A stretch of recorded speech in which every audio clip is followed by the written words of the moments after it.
Alors, je suis David Beaulieu, enseignant en technologie de génie physique au Cégep André-Laurando et je vais vous présenter en fait, c'est une expérience que je vais vous partager là, de comment j'ai introduit l'intelligence artificielle dans mon programme d'études en technologie du génie physique. Et on a introduit ça à travers un laboratoire qu'on a adapté à nos étudiants, puis ensuite on l'a même adapté à d'autres étudiants. Mais à la base, là, le début du pourquoi, qu'est-ce qui a amené ça? Ben, c'est un constat.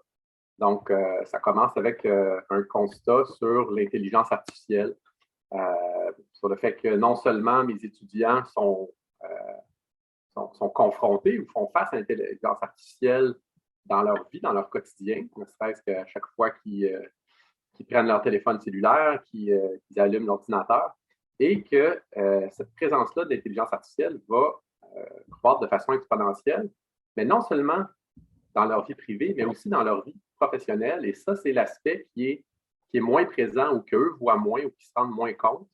C'est que l'intelligence artificielle, on la voit moins, ils la voient moins sur le marché du travail, mais elle est présente et elle va l'être de plus en plus, elle va devenir omniprésente. Alors, ce constat-là me soulève des questions, notamment comment j'introduis l'intelligence artificielle dans notre formation pour les préparer à ça. Et surtout, comment l'utiliser comme un outil utile pour la société. Parce que c'est facile pour eux de voir l'intelligence artificielle comme quelque chose d'externe qui, à la Big Brother, qui va les contrôler plutôt que eux vont pouvoir le contrôler ou l'utiliser. Et de là aussi, ben, comment les amener à adopter un rôle d'acteur capable de l'utiliser, l'intelligence artificielle, et non pas seulement de la subir. Et finalement, ben, d'en être des utilisateurs responsables. Donc, c'est pas tout, surtout pour nous dans les domaines techniques, c'est pas tout de le développer, de l'utiliser, mais c'est important pour moi aussi qu'ils en soient des utilisateurs responsables. Alors, comment moi, je me situe là-dedans? Mais ce qui est important de dire, là, je l'ai dit dès le départ, c'est un partage d'expérience ici que je vous fais et je dois vous dire dès le départ qu'il y a 3 ans, je connaissais à peu près rien à l'intelligence artificielle. Mon expertise était vraiment d'impliquer mes étudiants dans des projets de développement technologique et faire du prototypage d'instruments de mesure. Donc, nous, on est une formation technique qui est axée sur la physique appliquée. On fait beaucoup d'optique. On fait aussi de l'électronique. On fait de la programmation.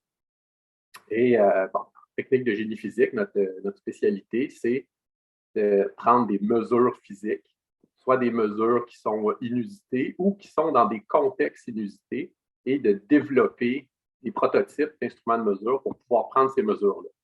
Alors, c'est un peu autour de ça que je base mon point de départ, de dire, bon, mais comment je rentre l'intelligence artificielle là-dedans? Donc, il faut que l'intelligence artificielle me serve à prendre des mesures physiques. Alors, l'intelligence artificielle, je vais le rentrer dans ce que je fais, qui est du prototypage d'instruments de mesure. On va développer un instrument de mesure qui utilise l'intelligence artificielle. On va en faire un laboratoire pour nos étudiants.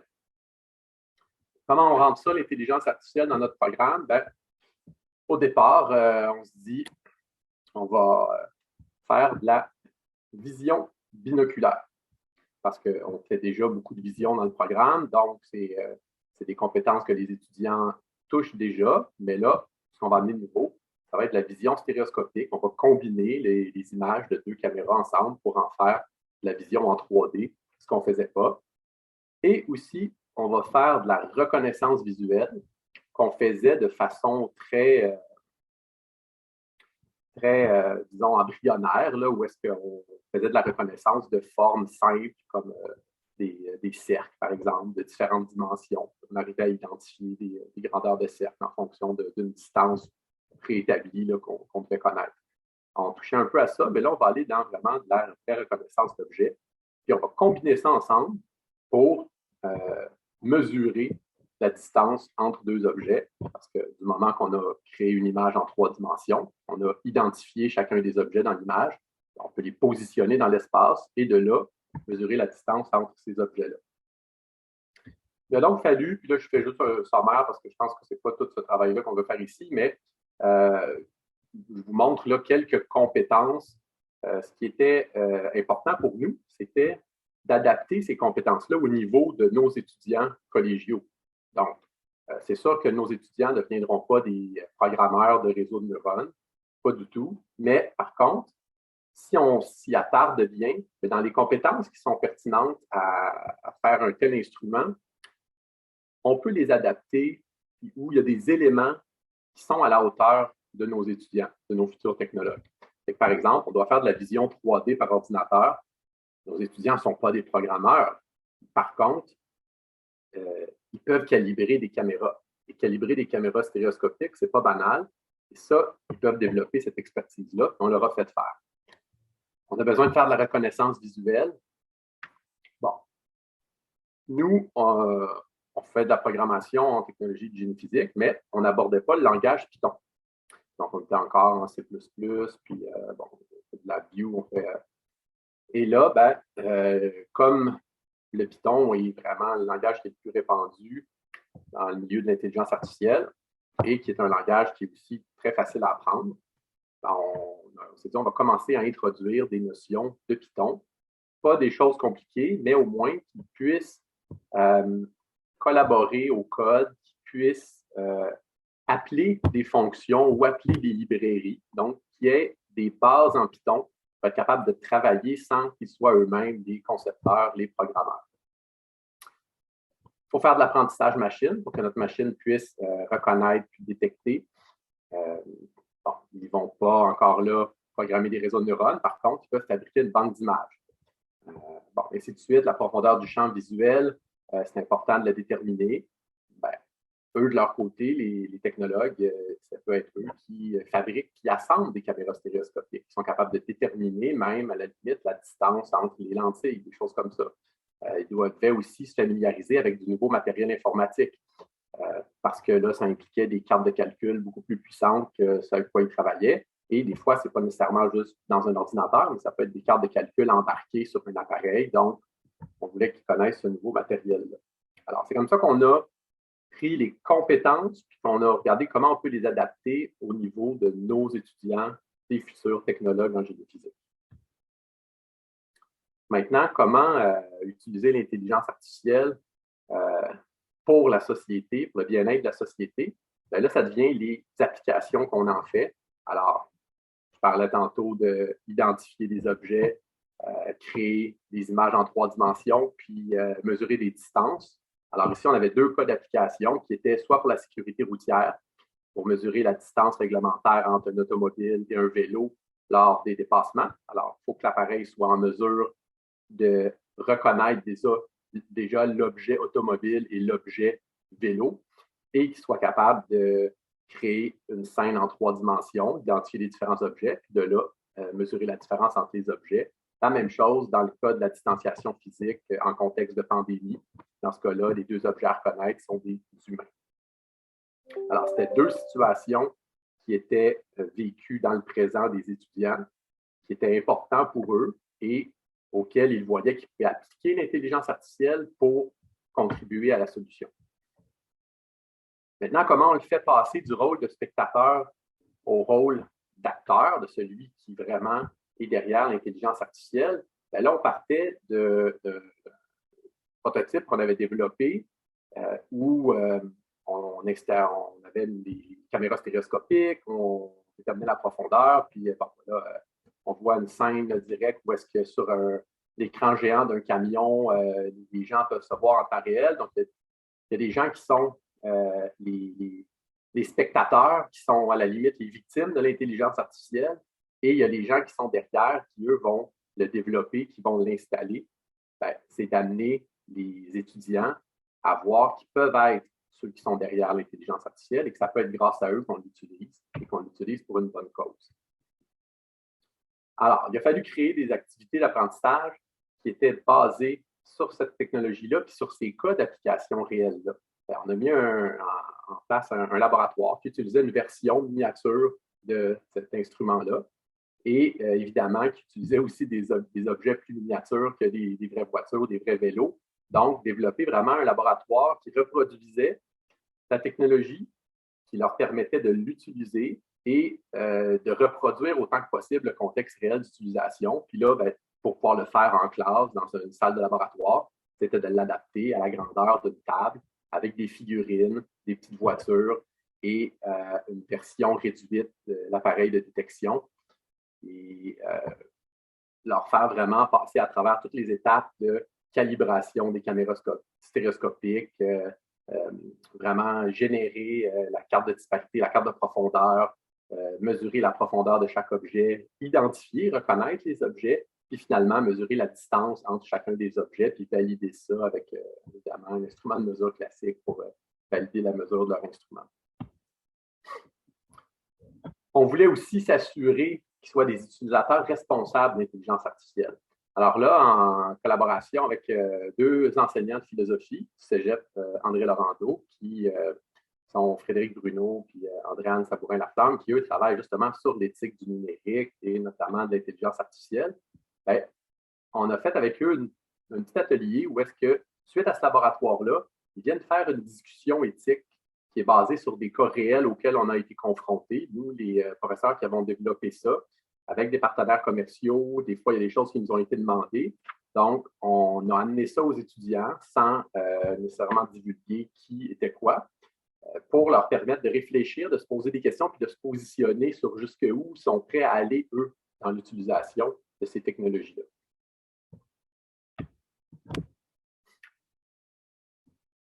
Par la suite, on a voulu sortir de notre cégep. Donc, encore là, il a fallu continuer à l'adapter pour... On a commencé par les autres cégeps qui offraient technologie de génie physique. Comme vous vous doutez, si vous n'avez jamais entendu parler de notre programme, il n'y en a pas beaucoup. Donc, on est allé vers les deux cégeps qui l'offraient eux aussi.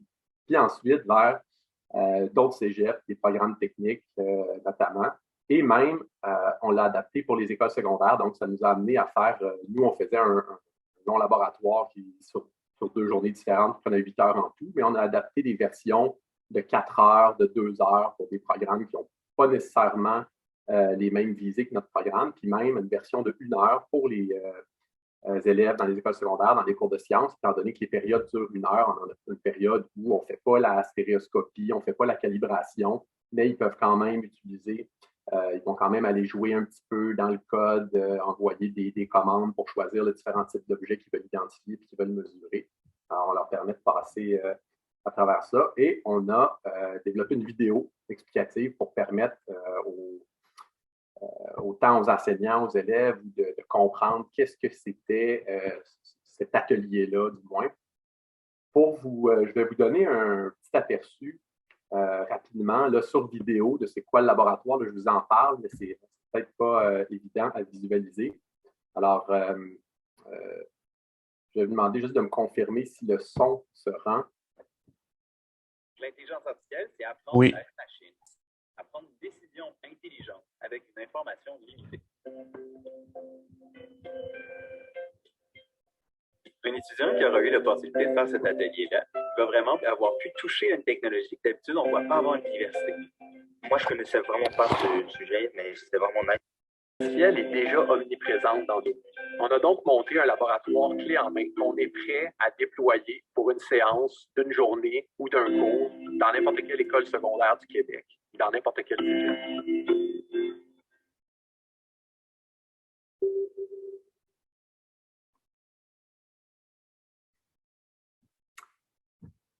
Donc voilà, c'est notre expérience d'implantation de l'intelligence artificielle dans un programme d'études collégiales à travers un laboratoire. Merci pour votre écoute. Merci beaucoup David, c'est très intéressant. Alors j'inviterai les personnes qui ont des questions à lever la main dans Zoom. David, si vous voulez bien cesser le partage d'écran comme pour qu'on puisse se voir. Voilà, merci. Et donc, je vous invite à lever la main dans Zoom ou à inscrire votre question dans la conversation, donc dans la section clavardage. Alors, Nadia, je te cède la parole. Merci beaucoup pour la présentation et puis pour le partage des expériences et des apprentissages que vous amenez à vos étudiants. On discute, là je suis hyper curieuse d'une chose là. Le matin, on discutait des pionniers et puis comment on peut former les pionniers pour après former les autres et puis vraiment avoir ces expériences-là. Alors, je suis super curieuse parce qu'au début, vous avez dit que vous n'aviez pas les compétences en IA et puis vous avez arrivé à tout ce travail-là. Donc, comment vous vous êtes formé? Comment vous vous êtes préparé pour ce travail-là? Bon, ben, d'abord, j'ai eu des collaborateurs très importants. Donc, deux professeurs du Cégep André Rando, Christian Thériault, professeur de mathématiques, qui, lui, a de nombreuses années de recherche en intelligence artificielle, et David Giasson, professeur en informatique, qui aussi avait travaillé en intelligence artificielle. Donc, c'est vraiment eux qui ont amené l'expertise sur l'intelligence artificielle que moi, je n'avais absolument pas, là. Donc, j'ai pris leur expertise pour amener ça dans le type d'activité pédagogique que je fais dans mon programme, qui est des projets de conception de prototypage d'instruments de mesure. Merci, c'est super. Ça rejoint aussi ce qu'on disait depuis ce matin, que c'est vraiment un travail d'équipe et puis vraiment une collaboration et puis vraiment un échange pour qu'on puisse avancer dans ce domaine-là. Puis je m'arrête. Simon, je te laisse continuer les Parfait, merci. Didier? Oui, merci beaucoup David pour cette présentation. Moi, j'ai trouvé très inspirante et ma question va être très intéressée. Mais vraiment, tu peux même pas imaginer. Je suis prof à l'Université Laval et on est en train de mettre sur pied un cours qui va être offert à l'automne sur intelligence numérique, enjeux et perspectives en éducation. Et je trouverais vraiment très, très intéressant que au-delà d'être un pionnier, de te proposer d'être un pionnier SME et de voir, je reprendrai contact, hein, mais voir comment on pourrait partager cette expérience-là. Parce que je pense qu'aussi ces premières expériences, comme toujours, recèlent des choses qui ne se revivront plus jamais. Et je trouve qu'il y a une très très grande richesse et il y a une très très grande richesse à capitaliser et puis à partager sur la première fois. Parce que comme on dit toujours, la première fois n'arrive qu'une fois. Et je trouve que parfois on oublie des choses et voilà, c'était ça. Mais vraiment pour dire que je trouve ça très très intéressant et surtout l'approche enfin, oui, collaborative et puis cette prise de risque aussi parce que c'est ça qui est derrière. Ce que je comprends, c'est cette prise de risque à aller dans un monde quand même qui n'était pas connu. Donc, bravo pour ce courage pédagogique. Merci. Et ça va me faire plaisir de pouvoir partager mon expérience à nouveau. Puis, pour les étudiants universitaires, ben, je peux vous dire que nos étudiants, là, maintenant du Cégep, qui ont travaillé sur ce projet-là dans les dernières années, maintenant, ils forment des étudiants universitaires Ah pour oui. donner ce laboratoire-là. Alors, on fait de l'interordre inversé, mais Mais c'est bon. présentement, dans le cadre du Festival du 24 heures des sciences, ce laboratoire-là, il fait le tour du Québec et mes étudiants sont en fin de session, ils ne pouvaient pas eux-mêmes aller l'animer. Alors, on a engagé des 6 étudiants universitaires qui avaient terminé, eux, leur session pour aller l'animer. Puis c'est mes étudiants du Cégep qui les ont formés. Merci. Pour répéter l'expérience avec plaisir. Merci Didier. Hugo? Oui, tu es super. Dans le fond, je suis curieux. Tu as dit que dans le cours que tu as monté, il y a un aspect, dans le fond, sur l'éthique de l'intelligence artificielle. Puis, dans le fond, moi, je travaille là-dedans. Puis, je suis curieux, dans le fond, de voir comment est-ce que ça a été. Comment dans le fond, tu as réussi à passer cette information-là? Parce que c'est une information qui peut être violemment compliquée, mais qui peut aussi être super importante parce que dans le fond, comme on est confronté à ces enjeux-là tous les jours, si tu fais une demande de prêt hypothécaire, si tu peux avoir des enjeux de discrimination, de biais liés à ta demande de prêt hypothécaire. Fait que je suis curieux dans le fond de voir comment ça s'est passé, puis ouais, est-ce que la réception était bonne avec des étudiants de cégep, grosso modo? Étrangement, la réception a été vraiment très, très, très bonne, plus qu'on s'attendait. La raison de ça, je ne le sais pas, là. Moi, ce que j'en pense, c'est qu'on a commencé par faire aux étudiants le laboratoire. Donc, ils ont commencé par découvrir la technologie, l'utiliser, l'appliquer, puis se rendre jusqu'à une étape où là, ils l'appliquent sur des humains, parce qu'à la toute fin, finalement, ils tournent la caméra vers eux puis ils se détectent, ils détectent leurs collègues, ils mesurent la distance entre eux et leurs collègues. Donc là, on les amène tranquillement à voir la portée de ce que ça peut avoir. Puis après, on parle à la discussion, puis là, on parle d'un contexte d'utilisation commerciale de cette technologie-là et de débordement potentiel ou juste d'utilisation qui pose des questions éthiques du moins. Alors là, on les confronte à ça. Puis pour eux, là, avec ce qu'ils viennent de faire quelques minutes auparavant, c'est très, très réel. Là, pour eux, ils se sentent énormément impliqués dans cette discussion-là parce que c'est eux qui viennent de l'appliquer. Et là, ils se questionnent, puis vraiment, ils ont embarqué, ils se sont posés des questions. C'est pas tout le monde qui était d'accord avec tout le monde, mais il y avait vraiment des échanges, puis ça l'a amené ce questionnement-là. Ah ouais, c'est super intéressant comme processus. Je te remercie. Je vais laisser la place aux autres questions. Mais comme la séquence de Hey, t'es un créateur, regarde la magie que tu peux faire. Oups, hey, ta magie peut te sortir des mains. Comme cette séquence-là d'apprentissage est super intéressante. Je te remercie. Merci, Hugo. Normand? Oui, en fait, deux questions, mais ça fait le pont avec ce que Hugo vient de dire de toute façon.